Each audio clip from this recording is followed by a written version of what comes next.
Be a part of the best pro wrestling podcast today by supporting the Going In Raw Patreon. You can enjoy access to the live taping of the show, exclusive merchandise, and patron-only episodes, and so much more. Support Going In Raw today. Click the link in the description.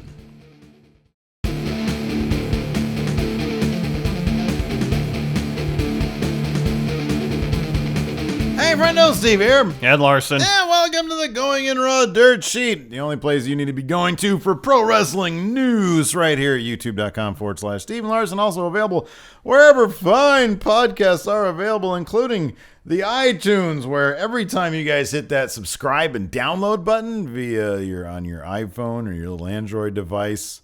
Well, it won't be Can on you Android. get iTunes? No. You can't get iTunes no, on the I Android. tried. Confirm. Really? You can't get Confirm? iTunes on You can't do Android, that? no. Are you sure it's just that you can't get it? Other people can? Well, I went on the Google Play Store. Google? Yahoo. And Yahoo? I searched iTunes. Yeah. And I can get Apple Music, I think, but not iTunes. Oh, okay. Anyways, all you people out there with these lovely iPhones like I got, the real phones, you guys can hit that subscribe and download button, and it'll launch us up the top 150, which it hasn't been great for us lately. I don't know what the deal is. Oh, by the way, evidently, smashing the like button doesn't do a damn thing. No. We saw a really great video from Game Theory. Yes. Something. Yeah, Game Theorists, I think that's right.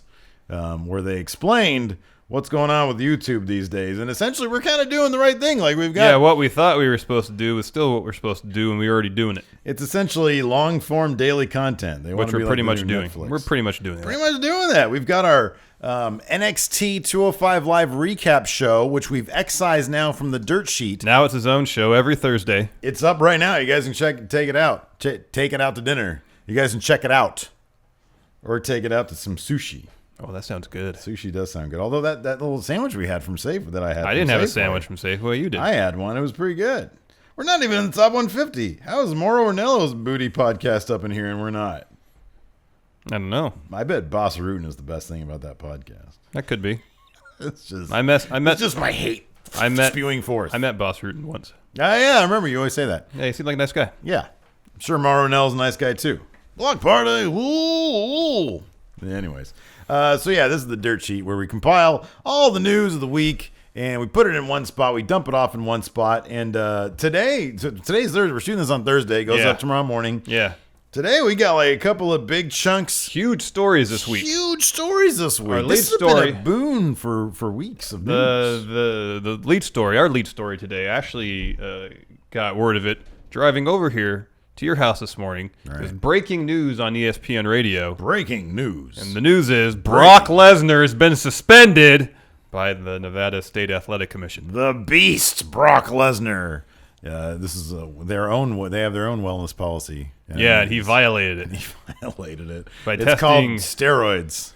Yeah, he tested positive, or he failed 2 drug tests. Yeah, for some sort of steroid stuff. No, it was something to like hide the use of steroids. Yeah.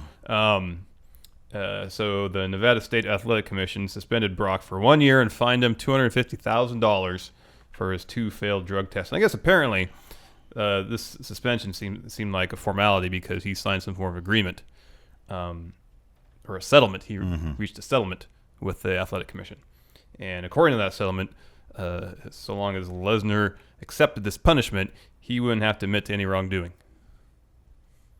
You would think that accepting the settlement terms would be admitting wrongdoing. Well, at least not publicly. Like when you got to open up your wallet, he wouldn't have to confess. $250,000. Yeah. Then that's kind of he doesn't have to stand up and say I did it, man. Yeah. But nobody's gonna make him do that anyways because he's the Beast Brock Lesnar. He can do what he wants. Pretty much. So anyways, yeah, this isn't huge news for the WWE. Brock Lesnar will still come and go as he pleases in the WWE. And to be honest, I mean, it's probably big news to the internally in the WWE because it's like, okay, well, we know he's going to be free for a year. Yeah. We know, I mean, we can at least plan for him not to be distracted by the UFC. Yeah, for a year. It puts this issue to rest. Right, exactly. So he can focus on showing up on WWE television 5 times a year and making lots of money. Exactly. I like this too because it says $250,000 is how much he was fined, which is a significant amount of money. But I think it was like 10% of what he made from that fight. Yeah. Because he made a buttload. Obscene amount of money. He made an obscene amount of money. A, B. There's probably a tenth of what he's going to make at Mania. Yeah. So Brock will be doing just fine. I wonder. I haven't looked to see if Mark Hunt, because he wanted a piece. He of wanted a Lesnar's piece of that purse. Yeah. As far as I know, he didn't get any. Because he probably got paid $60,000. I know. Because UFC are cheap bastards. I was thinking about this morning on the way over here after I heard this news breaking on ESPN. Brocking. Yeah. Brocking news.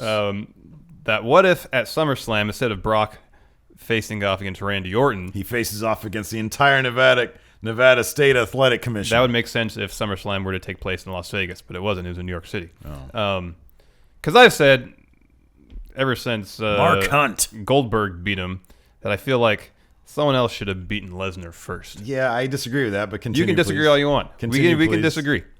So I'm probably going to disagree with what you're about to say. Well, I'm just saying, then have Lesnar face someone at SummerSlam, have him lose there. Crisis of confidence storyline. He fails the drug test. Nobody wants your crisis of confidence storyline. He loses. He's distracted by this ordeal in UFC. He loses. No. His confidence is shattered because it's his first loss since losing to Triple H. UFC was a hobby for him, anyways. So, because he was never going to be a title contender. Let me finish my fantasy booking. booking. Yes, sorry. Like have him face Kevin Owens or something for the title. All right. Well, even though Owens didn't have the title yet, but whatever, something. All right. Have him face someone on the main roster that's full time. Have Roman that Reigns. person. Yes, Roman Reigns is fine. Curtis Axel. Okay, have that person go over. Grim. Hard fought battle. Sure, he was at SummerSlam. Hard fought battle, 25-minute match. Okay. Classic. Uh-huh. Brock loses. Yo. Questions himself. Yeah. So he's never going to question himself. Hold on. Well, Brock he is won't. not an actor. Paul will for him. Paul Heyman, his advocate, will for him. I know who you're talking. Yeah. I thought you said, who's Paul Will? Okay, go ahead. Who's Paul Will for him? Heyman, sorry. Lesnar versus Goldberg, Survivor Series, happens as it does. Okay. 90-second squash match. Okay. Now, all right. Brock has hit rock bottom. Overbooking. No, it's good. So Brock has to rebuild himself. I want to see Brock. The only part that I like about I want to see a Rocky IV-esque montage of him training on top of a mountain. The only thing I like about your scenario is the idea of Brock hitting rock bottom. Brock Bottom. That could be the name of the pay-per-view, Brock Bottom. There you go, in your house. But like it's just, in your house, Brock Bottom. It's him. Then the following month will be in your house Strowman competition.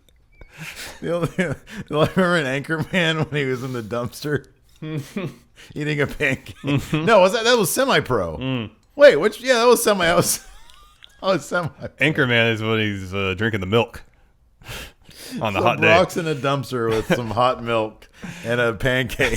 The milk was a bad idea. Good idea, man. Good idea. I like that part of it. I like what I brought to it. See, collaboration. I don't like any of the stuff you did. Only it's me. Good. Only me. Because we both agree that Brock... I want the next Brock Lesnar match to be in a dumpster. Brock... Oh, you want a dumpster match? Dumpster fire. But the whole match takes place in the dumpster. Yeah, exactly. We both agree that Brock has gotten stale. Yeah. So give him some storyline to work with. No, I agree. I'd love for him to chew on some storyline. I'm just realistic about it. It's not going to happen. Brock comes in, pisses off Randy Orton. I'm still stewing over that Randy Orton quote. Oh yeah. Man. Where he insinuated that he didn't know it was going to happen. There was no insinuation. Yeah, he pretty much said he didn't know it was going to happen. He said, I had no idea that was going to happen. And he was pissed off about it. Man. Like, why is that not bigger news? That's huge news. I know. Randy's straight. He was on fire when he said that. Man. He was like fucking pissed. I really would love to know what happened. But I would love to know, like... Because when we originally heard about... News came out after SummerSlam about the finish of that match. It was that... And then the Jericho thing backstage. Yeah, but I mean, just related to the finish of that, it was Heyman, Lesnar, Vince backstage, decide on that, and then at least the reports we were reading made it sound like then they brought Orton into it. Yeah. So Orton knew it was going to happen. Randy Orton's been a staple of the company for almost 20 years. He's a 12-time world champion, surefire Hall of Famer. Why isn't he being included in this conversation? He should be the one dictating what happens. All right, listen. He's the one that's going to take the elbow to the head. I'm gonna be the one who's being eviscerated. Can I have a say in how my evisceration takes place? Yeah. Anyways, you posed the question here in your Larson notes. Is Lesnar done in the UFC? Yes. You think he is done in the UFC? Yeah, I think so. Because he'll be 40 years old. give or take, by the time his suspension's up. No, he will be 40. It all depends. Obviously, it all depends on Brock Lesnar. Like, Yeah. if he still has the itch, if he still wants to do it, then I'm sure he'll come back and do it. I'm sure he probably has an open door to the UFC. They're not going to close the door on him. I'd be very surprised, though. Yeah. Story number 2. Yeah, Vice Sports this week. Last weekend. Oh, last weekend. Sorry. They had a couple of really good articles about wrestling. One about the Young Bucks. Yeah. Which I didn't get to read all the way through, but what I read was really interesting. Yeah. But the one that came out last weekend was a pretty extensive article about WWE and their inner workings. Yeah. And some of it we kind of knew the general gist of. In terms of Vince's fickleness. What's funny is that, like, we sit here week after week, and one of the biggest things we do is we speculate on what's going to happen, who's going to win, who's going to lose. We love to speculate on what the creative process is like, because we've had some glimpses. You've always heard rumors. And this article sort of validated what I think is the more disappointing aspect of things, because we always say we like to give WWE creative and the writers sort of the benefit of the doubt, but and we don't always like to say, oh, this shitty thing happened, pin it on Vince. This cool thing happened, must be Triple H. Yeah. I've always felt that it's probably like a million different cooks in the kitchen, because there are a lot of writers over there. Yeah. We know that. There's probably a lot of cooks in the kitchen, and then Vince has sort of the final say. According to this, it's more along the lines of what the internet wrestling community had kind of always feared, in that the company really just simply is at the whims of whenever Vince wakes up, and then he decides something, that's what happens. Yeah. So there was stuff like...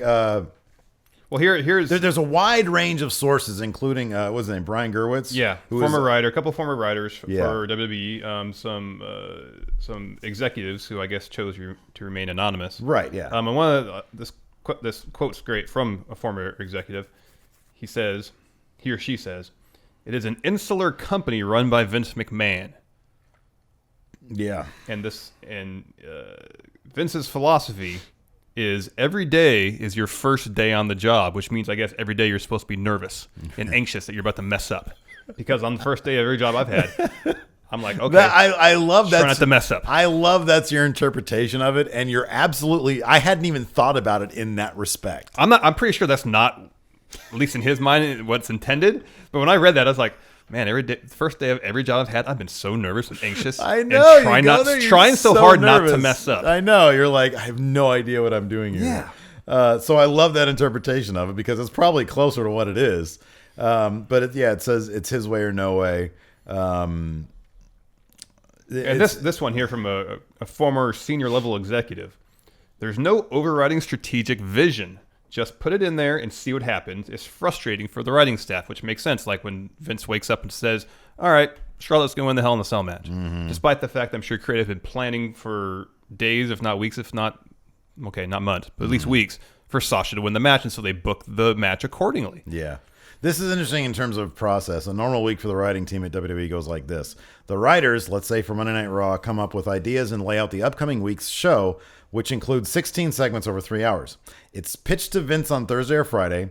He gives his feedback. Adjustments are made over the weekend. Writers are known to stay in the office until at least midnight. And then during a meeting on Monday, he gives the final sign-off or changes his mind.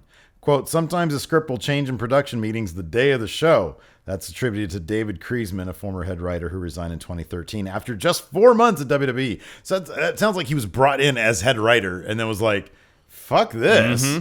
He says, quote, Vince gets in there and reads the script aloud and sometimes will change his mind in that moment. Big picture discussions don't really happen. So when we think... that's horrible. Think of some of the great wrestling storylines that WWE has done. Like we did our predictions episode. Do you think that anything's sorted out by now? Like, do you think those predictions are set in stone, like in terms of I don't know. What has been decided? I don't know. Are they watching our predictions episode saying, hey, these kids have some good ideas? Think about some of the storylines we think of, classic WWE storylines, WWF storylines, like the Mega Powers. That was a year in the making. You could argue that various parts of the Rock and Stone Cold's feud were built up over a year or 2 or 3.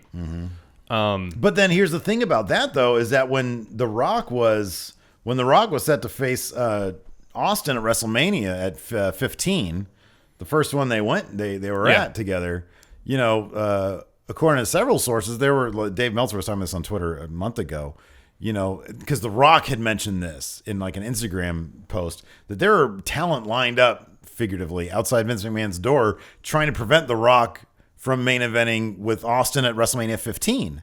And the insinuation there was Triple H was like at the front of that line. That's interesting. Saying that, no, it should be me. So, I mean, that indicates to me that even if there's like the semblance or the appearance of a long-term storyline, people can change that by politicking. Yeah. So it's sort of a bummer. There's some talk about Triple H as well. Well, here, this is a good quote too. Here, go ahead. From another former senior level executive. All Vince cares about is that night's show, not 15 weeks later, like how all other television shows work. There's no guiding principle other than Vince is a carnival barker, a promoter of a live event product. Yeah. So it seems like a lot of his writers he hires are from television. He seems to bring in a lot of executives from entertainment or television. Right.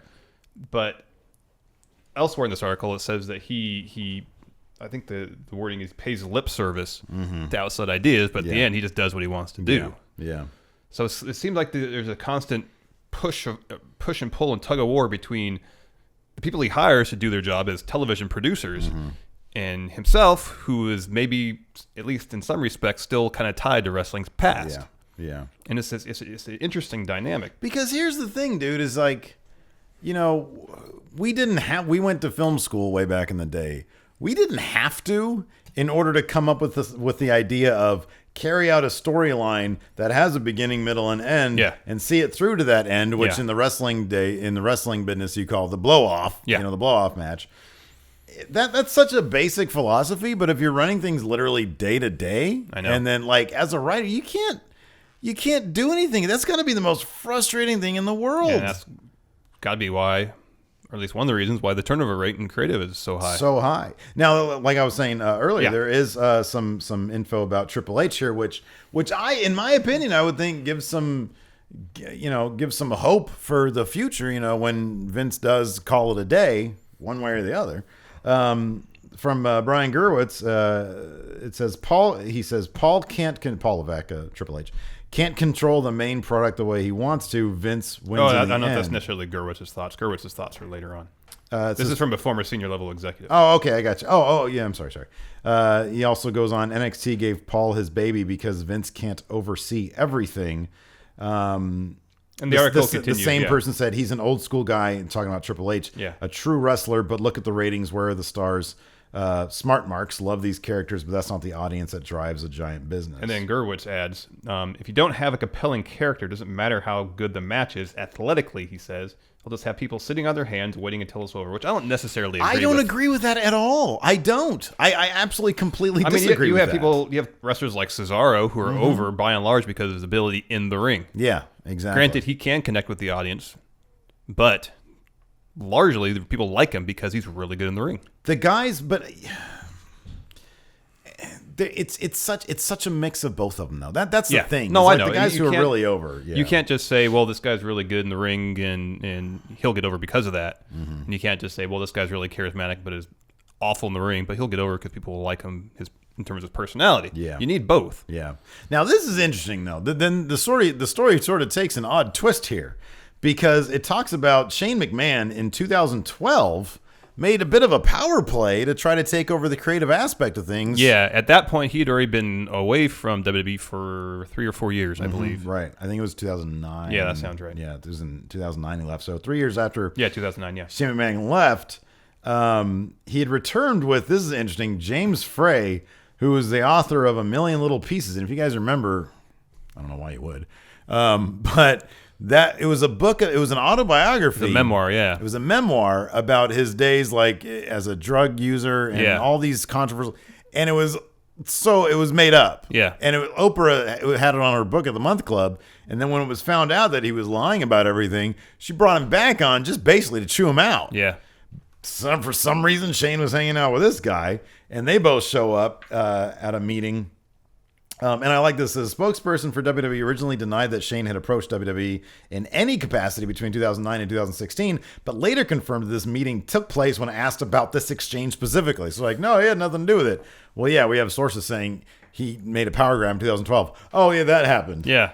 Yeah. So the source said when Stephanie found out Shane was going to be there, she went white in the face, and Paul freaked out. Triple H. Shane had set up the meeting through Kevin Dunn. And Shane's apparently close to Kevin Dunn. And Kevin Dunn almost makes $1 million a year. $909,000 a year. Shane had a simple proposal that he take over all his. I like this simple proposal. I know. Larson and I have a simple proposal for the WWE. We'll do everything. It said his simple proposal was he takes over all of creative, including the writer's room, with James Frey, who's apparently good at making stuff up. Compelling stuff, too. Yeah. And his team at Full Fathom 5, what a terrible name, as consultants. The source says, quote, Kevin Dunn is very close to Shane, and there's tremendous tension between Kevin Dunn, Triple H, and Stephanie. They feel like the company is theirs, meaning Triple H and Stephanie, but they don't have the power to control Kevin. Presumably, if Dunn could figure out a way to get Shane back in the company in a high-ranking position, he would have even more influence with Vince, and Shane, too, could regain control over at least a portion of his family's legacy. It's a win-win for the pair. In the end, Vince said no. No, it's mine. It's mine. And then Shane apparently, didn't have any other further contact with the company until he came back earlier this year. Yeah, and we sort of heard like when he first came back that he was familiarizing himself with production, with like how things are playing out now. But yeah, I don't know if I was Triple H, I'd pedigree the shit out of him and say, "You need to get out of here. Go away. Take over that British show I'm doing."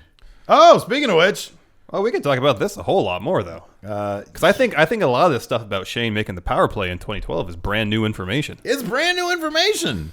It's like something at a Dynasty or Dallas. I know, it's crazy. And, we have heard for a while that Stephanie and Shane, there's tension there.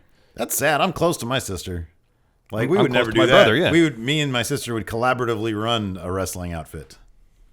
I'd be like, Monica, you cool if Larson comes and is the head writer? She's like, of course, yeah. He's got all sorts of great vision. Crisis of confidence. There you go. Great idea. No, I'd say, look, dude. Look, we haven't talked about why is it you have every star coming out of NXT in a crisis of confidence? No, it's not every star. I pitch it for everybody pretty much because they haven't done it yet. And once they do it, I'll be satisfied. Okay, I'll let you do it once, and then you got to move on to something else. Okay. Look, Larson, I give you a long leash here at the company, but you just need to. It's all gold, though, Steve. It's all great ideas. Who would be in your writer's room? You and me. I don't want to do that. I want to just give you big ideas, and then you can run with them. Guess just me then. You're gonna write 16 segments every week. Scoops. Hey, scoops would be good. I guess Hilton. Hilton's in there with you too. Yeah, why not? Oh man, I don't know about that one. Yeah, it's a good idea. All right, it's a good idea. But anyways, this is all fascinating stuff, and it goes further into the finances of the company in terms specifically about the network and the kind of issues they've had with that. It's a really good read. We'll link to it in the description. Okay. And it's I guess we shouldn't be surprised, but it's interesting to see this huge corporate monolith that dominates the industry run in such a ramshackle fashion. Run in like this isn't the 1970s anymore. It's like when the territories were still a thing. Yeah. It's not that anymore. No. And there's that sort of, and it's so funny because so many of the quotes in here from Triple H are so cookie cutter corporate guy. Yeah, I know. Did you notice that? Yeah. And I think him and Stephanie really truly do. Like Stephanie was meeting with Biden the other day. I know. You notice that? Yeah.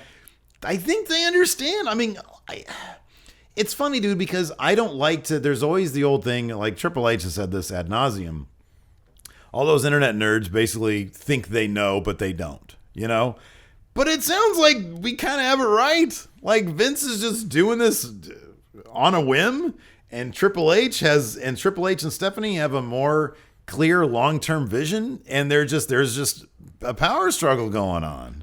That's why NXT is so good, because it's just Triple H. What do you think about? Well, I guess we kind of talked about it in terms of, because I think elsewhere in this article they talk about WWE's lack of mainstream crossover stars. Cena is pretty much the last one, genuine one, and I can't remember if it's Gerwitz or one of the other people commenting. that's kind of what the company's lacking now. Mm-hmm. I think I could be making that up. I think I did see that too. I mean, are we? I guess we can. Actually, we pronounced his name wrong the whole time.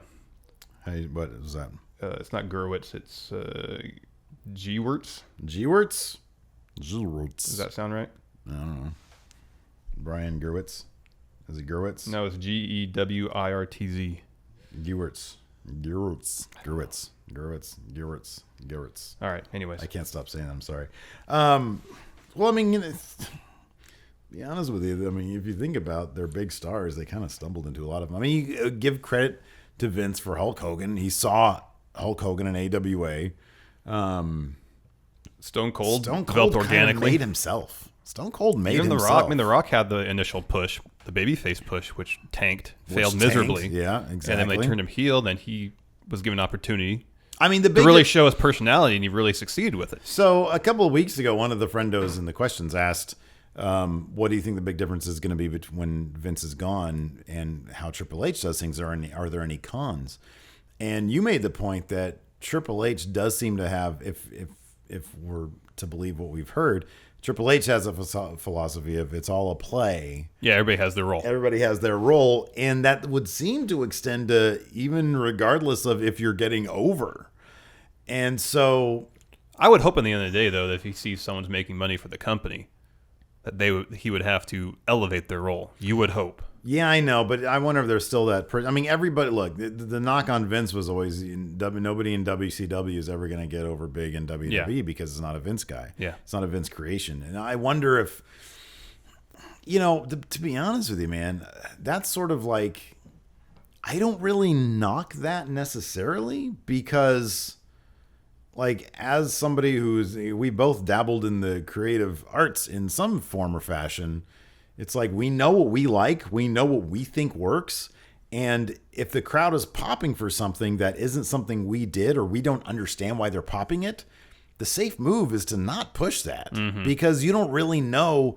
I wonder if any aspect of it is you don't really know how to harness that and take it to whatever next level you've been told, since people are popping for Cesaro, it's like, okay, well, I want to push him, but how? Like, I don't get why people are popping for him. So why should I, if you look at what goes into a push, it's more than just wins. It's more than just putting a belt on a guy. No, I know that. Yeah. You have to know how to take him to the next level. Yeah.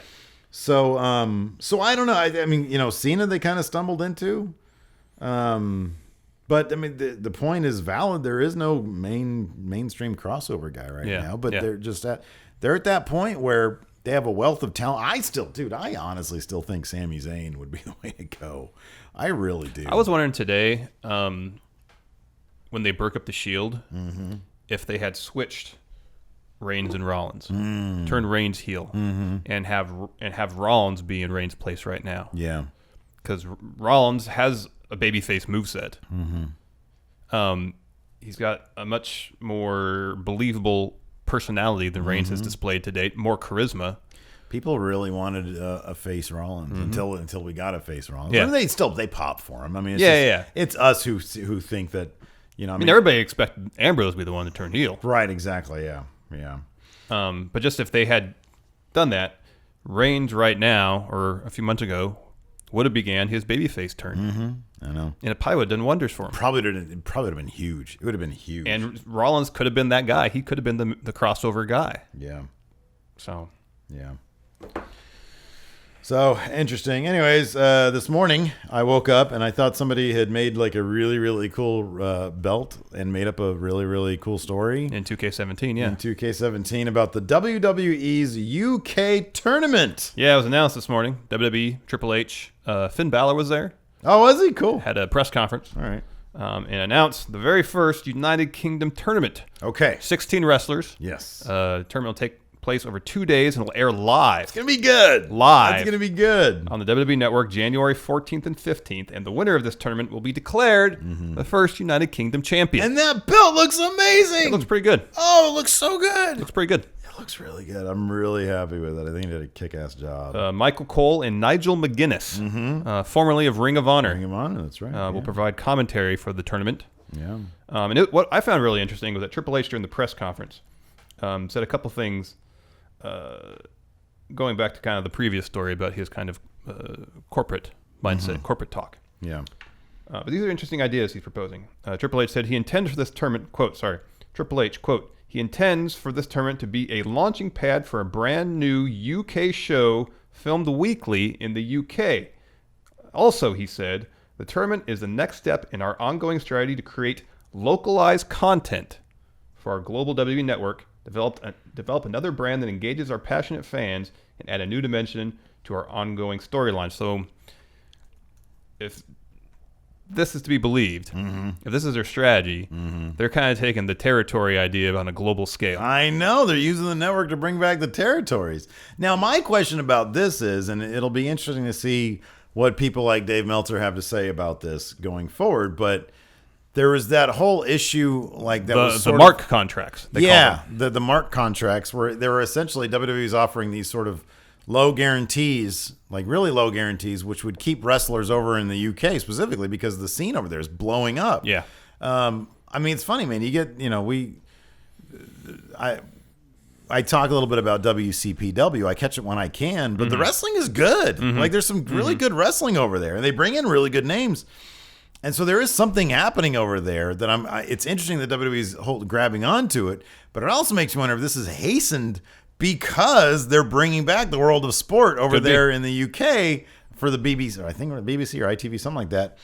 And it makes me wonder if this might be kind of a dick move. Could be. Like, because I did not recognize, like, I'm not well-versed beyond, like, what I've seen in WCW. Yeah. I'm not really that well-versed. Like, I need to check out ICW, but I'm not really well-versed in the UK wrestling scene. I mean, there are a couple of these names they announced. I kind of have familiar. Yeah. The one guy that's in WCPW, what's his name? Joseph Connor? Yeah. And then Connors, yeah. Pete Dunne. That name sounds familiar. Sounds familiar, but the rest of these names I haven't heard of. I really don't, which to me, I was like, okay, well, I was thinking to myself, okay, well, who do they have really from the UK in WWE? And then I noticed, I don't know who any of these people are. So they're just amassing these people. And I'm like, man, is that a dick move? Is this just a one big dick move to whoever's trying to reboot the world of sport?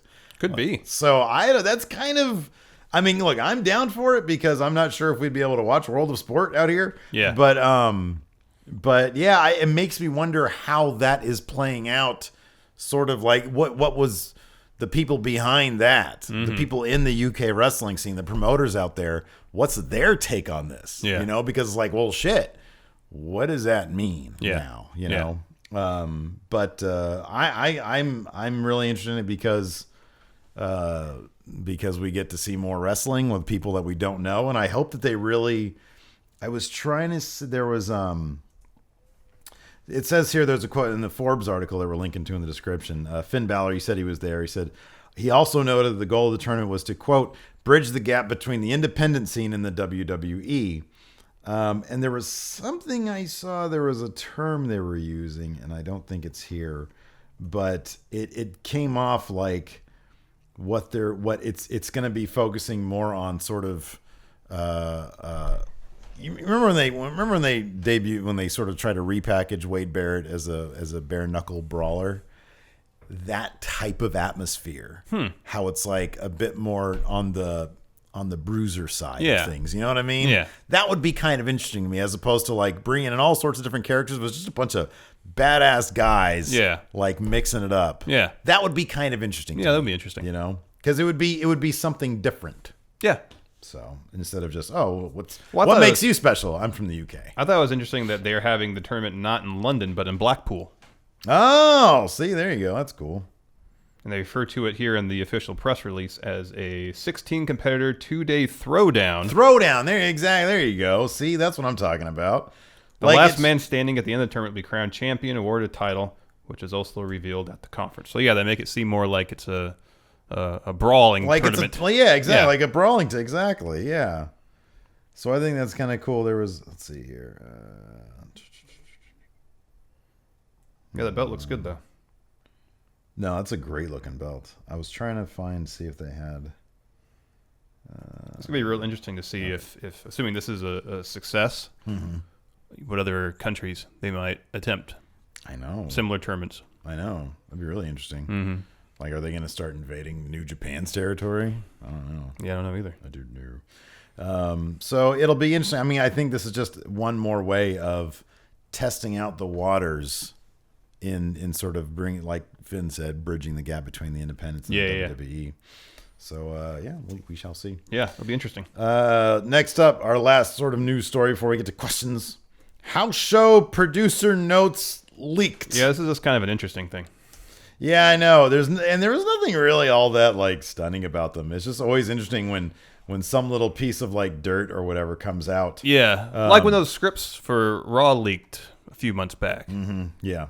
Not a whole lot of surprises. It's just interesting to see how they kind of handle the administrative end of things in terms of booking matches or booking shows. Yeah. And these are just some notes, apparently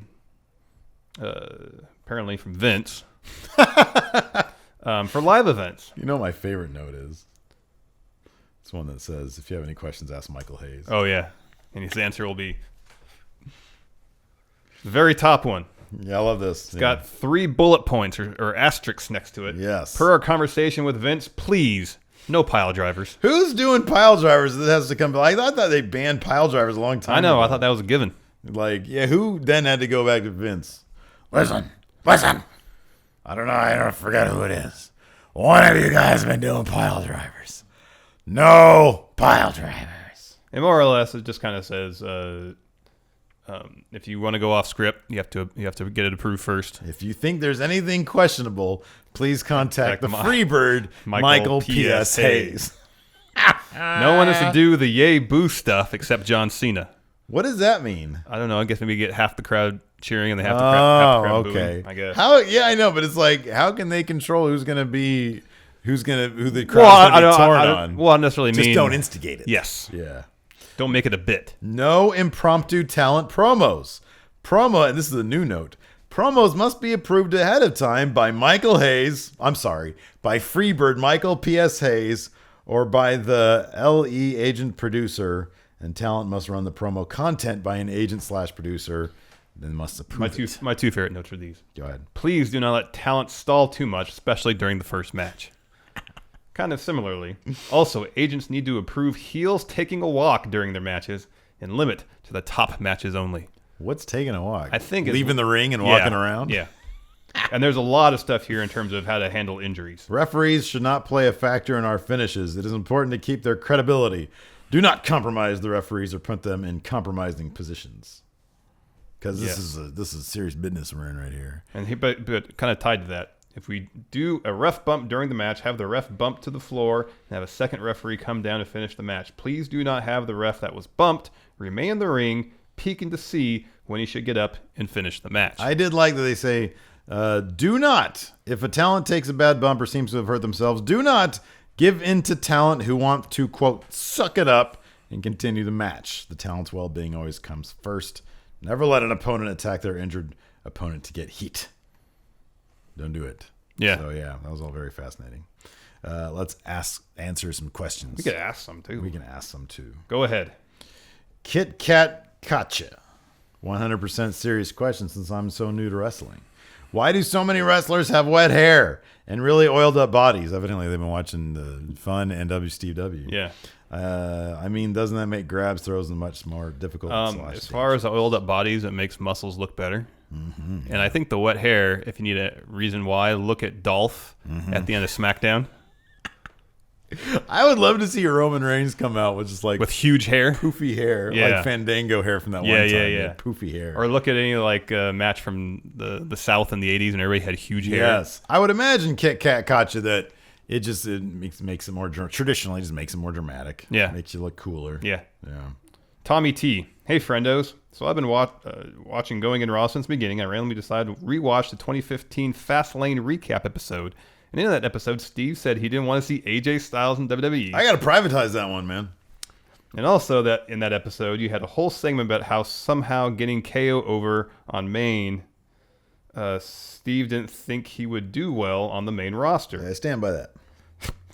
So, Larson, what wrestler in NXT or WWE do you think Steve currently good question. Will grow on him like both AJ and KO clearly have? I think our thing with AJ is that we didn't exactly know the full story about how people got hurt with the Styles Clash. Yeah. And so we just thought that was a dangerous move. I just didn't like TNA, and I didn't like people That's coming part of in it, too. from TNA, but also the Styles Clash thing. But he is clearly my favorite wrestler in the WWE right now. So I am totally fine eating crow on that. I'm glad he pointed out that episode. I'm going to privatize the shit out of that. Oh, come on, man. Retcon the history, because now everybody's going to be going on there being like, oh, look at Steve. He doesn't know what he's talking about. Yes, everybody that watches is no Amdar. As far as Kevin Owens, I was just like, I still to this day, like, matching Kevin Owens up against Brock Lesnar, that was always my litmus test. Is it believable to see Kevin Owens against Brock Lesnar and, like, actually face him? Until I see it, I'm still going to, the jury's still going to be on that. Owens is a more believable opponent for Lesnar than Dean Ambrose. Going that match, we knew I know. Ambrose had zero chance of winning. I know. Zero. At least. Okay, but here's my like thing about that. A 5% chance of winning. Here's my logic. You want to hear my logic? Your logic's probably Ambrose can use weapons to do anything. He's crazy. That can counter Brock's. Whereas Kevin Owens will try to match up Brock brawl for brawl.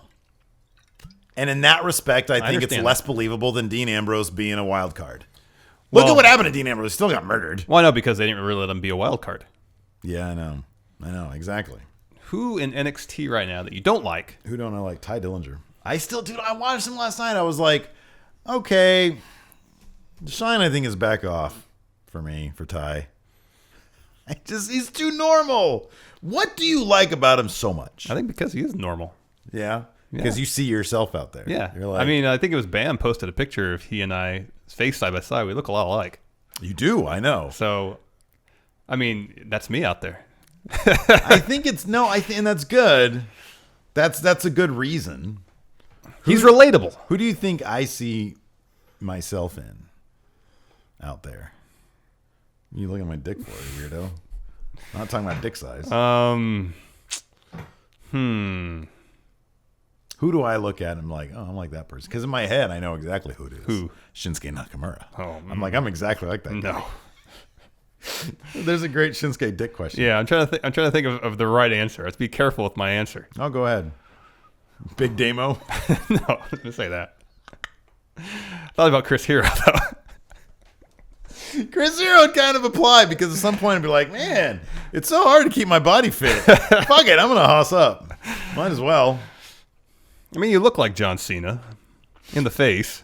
I don't see myself. I don't look at John Cena and be like. But you're not. I see myself in that guy. You're not regimented like that, though. I would say the closest. I would probably say, it's funny we say this, Kevin Owens. I'll just say Chris Jericho. Well, personality-wise, I can kind of see. And that's the better answer. Anyways. But in terms of like who I sort of relate. You're not as grumpy as Kevin Owens. No, I know. But I think in terms of this, because for me, it's like if I were to hop into the WWE somehow, some way, what's my best chance? What is my best chance of getting over? What am I comfortable in? Basketball shorts. Oh yeah, no, I know. And like a sleeveless shirt. I know. And I have to just be okay with the fact that I'm not the most fit guy in the world. Yeah. But I can lift weights. Like, I can do that. Yeah. I'm just not going to stop eating anytime soon. Yeah. So I'm okay. Or, I was thinking about this the other day, too.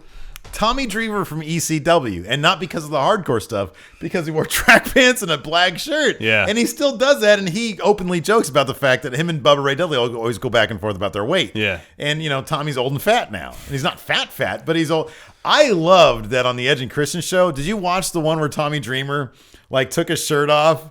And or I think he got fully naked and had a championship belt over. And he's got weird, formerly muscular, now fat titties. Oh yeah. And they're all hanging weird and stuff. But he's totally comfortable with it. Yeah. And it's a product of him being old. He's got a family now. Yeah. And he totally makes fun of it. And it's but he's still a hardcore legend. Yeah.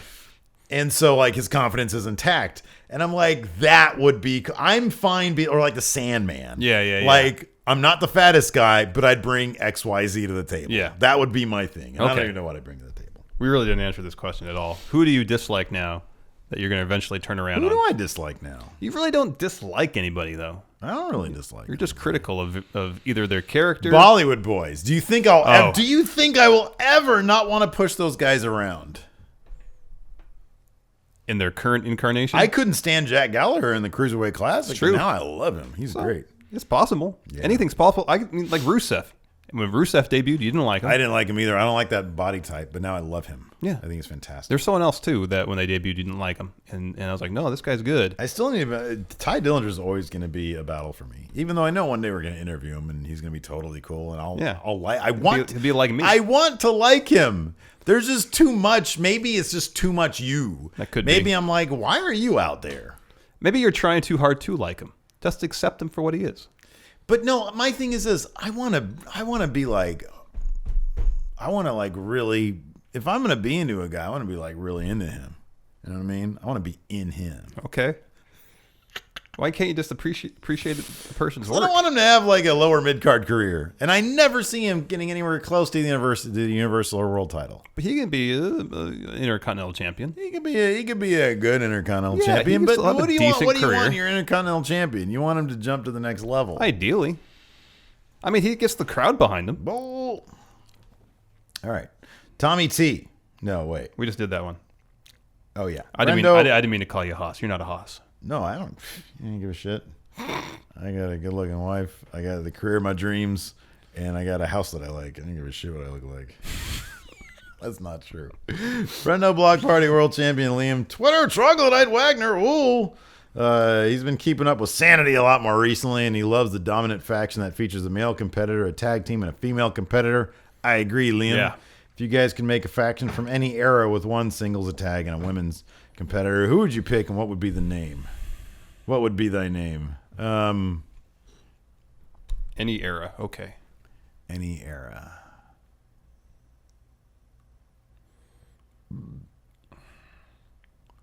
I would go with, let's see here. I'll go with the tag team. Okay. What tag team do I want?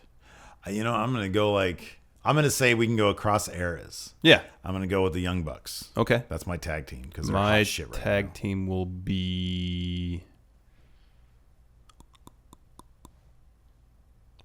I'm going to go with Shelton Benjamin and Charlie Haas. Oh, that's a good one. That's really good. You're going to have a very athletic stable. Hold on a second. I'm going to backtrack. I'm going to go with Demolition. Okay. In honor of their records being broken, I'm going to go with Demolition. So we'll say Demolition. I'm going to go with, I always liked her. I always loved this gimmick in TNA, ODB, because she was like, supposed to be a rough and tumble gal. I want her, Demolition, and... I'm going to have Lita. Ooh, that's good too. And my strong male competitor is going to be... no, I'm going to do that. I'll do the Freebirds, ODB, and Michael Hayes. Like, he was a singles competitor, wasn't he? Yeah. Yeah, I'm going to take them. Okay. And so it'd be Terry Gordy. Shit, who was the third guy? It was Buddy Roberts or Buddy Rich? Tommy Rich? It wasn't Tommy Rich. It was Buddy something. It was Buddy. It wasn't Landell. No. Was there a Landell? There was Buddy Landell. He was the third Nature Boy. Freebirds. You love the Freebirds so much, you don't even know who all the members are. Or you want the Jimmy Garvin version of the Freebirds. That's not a real... I love Jimmy Garvin, though. So I'll do the Freebirds with Jimmy Garvin. Who was Jimmy Garvin's, valet? That was actually, his cousin. Yeah. She was hot, though. And then they got his wife, and she wasn't kind of as hot. I need to decide what singles competitor. Buddy Roberts. Oh, Buddy Roberts. Okay. I knew it was Buddy. Either Buddy Roberts or Michael Buddy Rich. Hayes, Buddy Roberts, Terry Gordy. So I have Benjamin and Haas, Lita. Mm-hmm. Why wasn't Charlie Haas a Haas? That's a good point. And, man... Sunshine. Yeah, Sunshine. I think that was his cousin. I don't have a anything that motivates my team being together. That's why I'm struggling with it. Yeah. Who's your lead? Who's your singles guy? Eric Young. Sure. Bobby Roode. Oh, Bobby Roode. That's Bobby good. Roode. Yeah. The Glorious Four. The Gloriouses. Next question. David Haas. That was a task. With Zack Ryder possibly being out with a knee injury, What does that mean for the next tag contenders? He's going to have surgery, per his tweet. It sounds like he's going to see Dr. James Andrews in Alabama. Yeah. So I'm guessing... You mean, what does that mean for American Alpha? We're going to have another tag team battle royal this next week. Or some that makes sense, yeah. Or some sort of elimination match. Exactly. Some sort of tag elimination stuff. What does it mean for Mojo? Is Mojo going to contend for the IC title? It depends how long Zack Ryder's out. I mean, if Zack has any sort of serious structural damage in his knee, like a torn ligament or something, then he'll be out for several months. Yeah. If he just has, and I mean, even if it's just a meniscus tear, depending on the severity of it. SmackDown needs a damn third hour. Do you agree with that? They have so much that they're not doing with, and I feel like there's no room to do more with it. If they're going to have a third hour, they need to bolster the roster significantly. Because the people that are generally off TV... Yeah, I know. They need to... Somebody made this point, I think in the comments of one of our episodes, they need to dismantle 2 of the tag teams and make them singles competitors. Well, I mean, they might start doing that now with Zack Ryder hurt. Dismantle Breezango. They were originally singles guys. Yeah, make them singles guys again. They're not going to do anything with them as You singles can't do that guys. to the Vaudevillains. They're not going to do anything with Breezango if you split them up. But it's SmackDown. Bring some of them strong style British guys over. Bring the Revival up to SmackDown. How many people Bring does in Samoa SmackDown? Joe. How many singles competitors does SmackDown need? They need 1 in the main event scene, at least 3 in the mid card, The Revival, and then another quality tag team, Joe, Ty Dillinger, Sami Zayn, and then someone else. and then somebody else. Yeah, And they'll be good. And a third. Roderick Strong. Oh, he'd be perfect. Oh, Roderick Strong. Anyways, let's see here. Victoria Mays finally caved and became a Patreon. Thank you very much. Thank you, Victoria. Thank you very much. She became a crowdfund. Her question is, the King of Strong Style, how could they smoothly transition him into the WWE main roster? And do you think they will use him correctly so he doesn't get squashed or fade into the WWE black hole of talent? I think they're gonna do great things with Shinsuke Nakamura. I think we saw a preview of how they'll treat Shinsuke with how they treated Finn. Yes, absolutely correct. But I think Shinsuke is going to be pushed even more so. I think you're right. I think he is the monster in waiting. First match beats Brock Lesnar. He is something like that. I think that's legit though. I think he is the monster in waiting. And I think people are going to be shitting themselves when I think the crowd's going to go insane. And it validates your original point, which I wasn't always on board with, but it validates your point. NXT is perfect for growing your fan base before you go to main. Creating your brand. Creating your brand to bring to main. Yep. In his case, it works perfectly. Kobe Rosenthal. Hey, friendos, if you could choose one male wrestler to give you a massage, oh yeah, who would you choose and why? Breezango. Braun Strowman. Just tag team my ass. Braun Strowman. Oh, man, that'd be too much. That's way too much. I have all sorts of neck problems. I probably need that. Hey, Larson, how are you doing today? What you like? You want strong style or you want soft? I kind of want soft from you now, Braun, because you're... Let's start soft and go from there. Okay. Hope it doesn't move. Ha, ha, ha. Ha. Let's see here. What's that? George Gallegos. Just curious, but do you think it's possible that if Charlotte wins a roadblock that they could do a double turn? What do you think the odds are? We didn't talk about this during our predictions episode. What are the odds that Ric Flair gets involved in that match?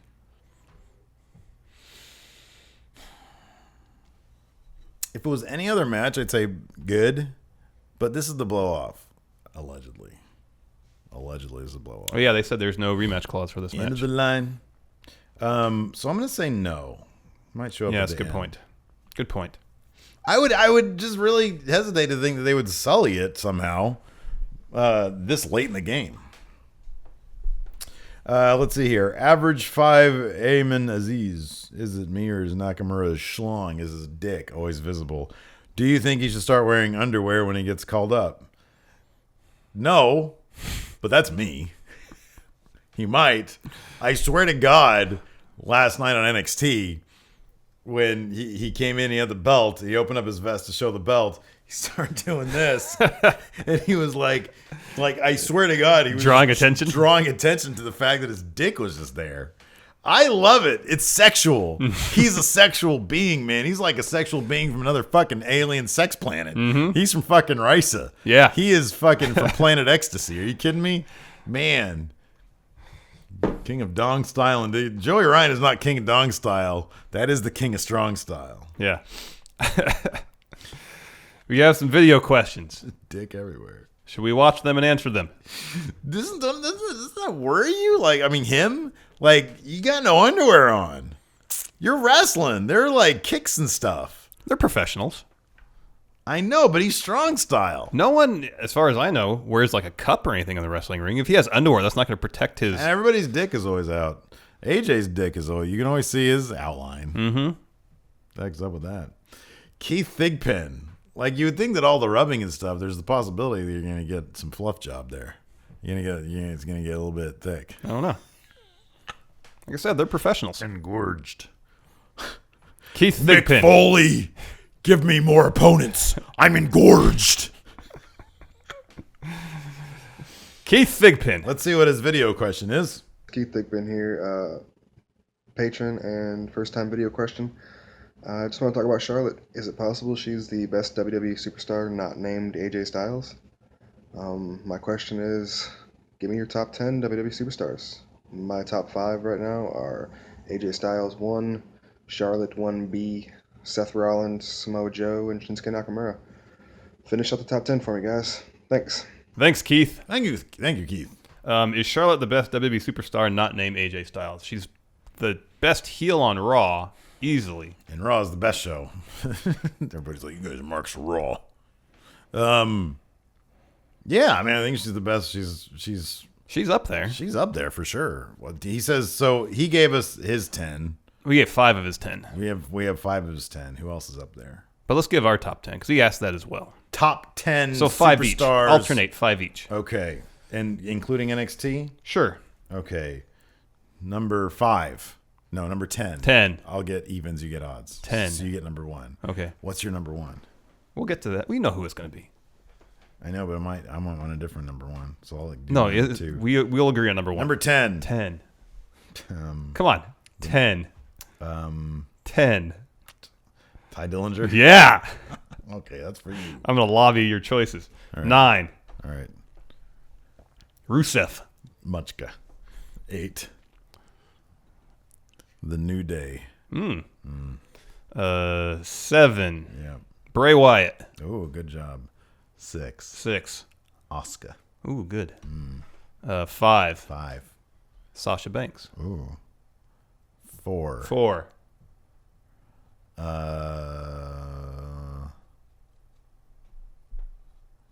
I'll say Charlotte at that point. Okay. I'd say Charlotte. 3. Okay. Kevin Owens. It's like a million people were missing out. I know. 2. 2. Like Seth Rollins in the top. Yeah, that's why Shinsuke Nakamura. I was going to let you say Seth at 2. Oh, Shinsuke. Okay, 1. AJ Styles. So 10 is Seth Rollins. Okay. Ty Dillinger's out of here. All right. So, yeah, there you go. I feel like Seth should be much higher. Probably. Next video question is from Adrian Strip. Hey, friendos. So 2016 was a pretty big year for a lot of superstars. Like AJ Styles made a huge impact. The Miz turned his whole thing around. Even people like Heath Slater. So I know you guys have a list of the best of 2016, but who do you think 2017 will belong to?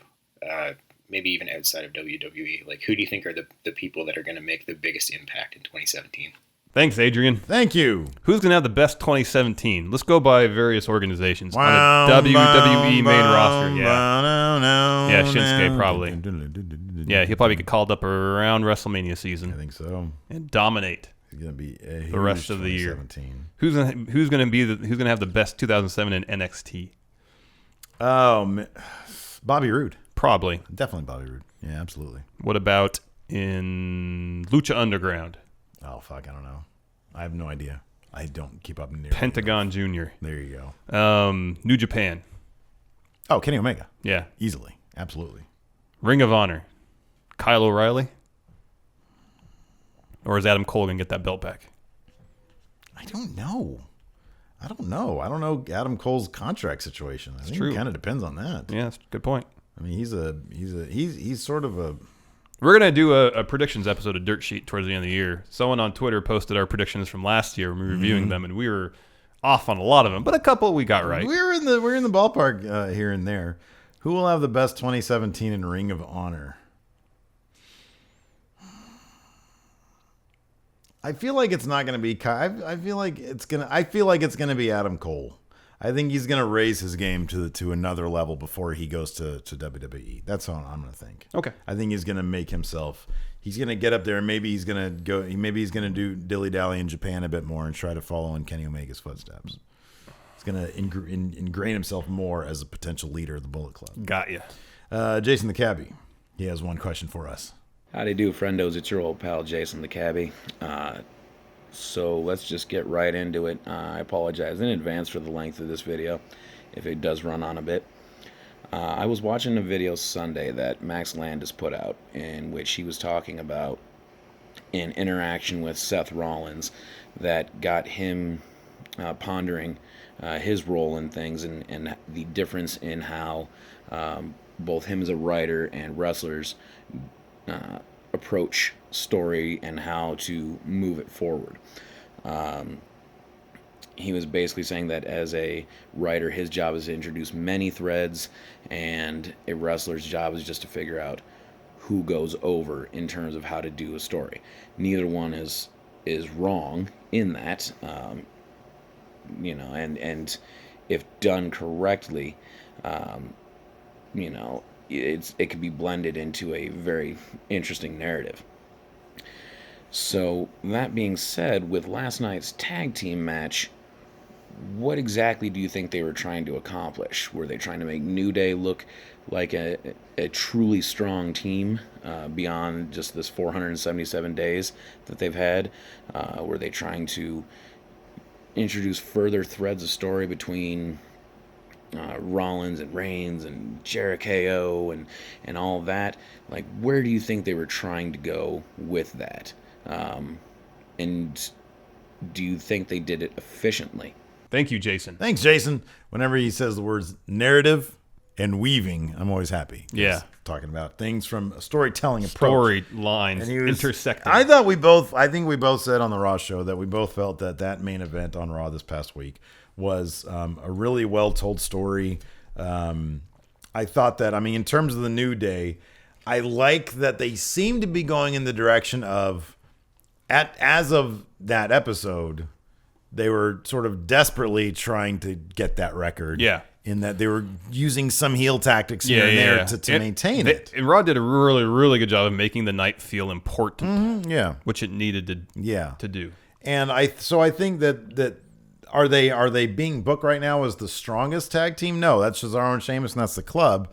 But they're being booked as the craftiest tag team, the ones who will do whatever it takes to win. Yeah. And then bringing in the Owens, Jericho storyline, and the Reigns, Rollins storyline, and the Owens, Reigns, and the Jericho Rollins. Mm-hmm. There's so many storylines we're bringing together into this one match. Yeah. And actually doing it really well. Yeah, absolutely. I mentioned this on the Raw recap episode that when SmackDown was really firing on all cylinders, that's what they would do. Mm-hmm. They would manage to interweave various storylines and do it really well. Yeah, yeah. And most wrestling shows, when they're booked well, that's what they do. They manage to take all the various storylines and weave them together in a convincing fashion. Yeah. That's really entertaining. Yeah. No, I agree completely and totally. Yeah. So, thanks, guys, for your questions. And on the Patreon, at the $20 mark, patreon.com/Stephen Larson, you guys can answer or ask your own video questions, and then we will answer them. Yeah, on the Dirt Sheet is now the exclusive home to all video questions. That's right. So you guys can do Raw questions, SmackDown questions, NXT questions. Oh my God, I'm throwing up everywhere. General wrestling questions. Exactly, yeah. So anyways, that's it for the Dirt Sheet. Be sure to stay tuned. This weekend, tomorrow and Sunday, we've got our count out. We're starting our best of 2016 and looking ahead to 2017 batch of count out episodes. So those should be a lot of fun. And until next time, we'll talk to you guys later. Bye.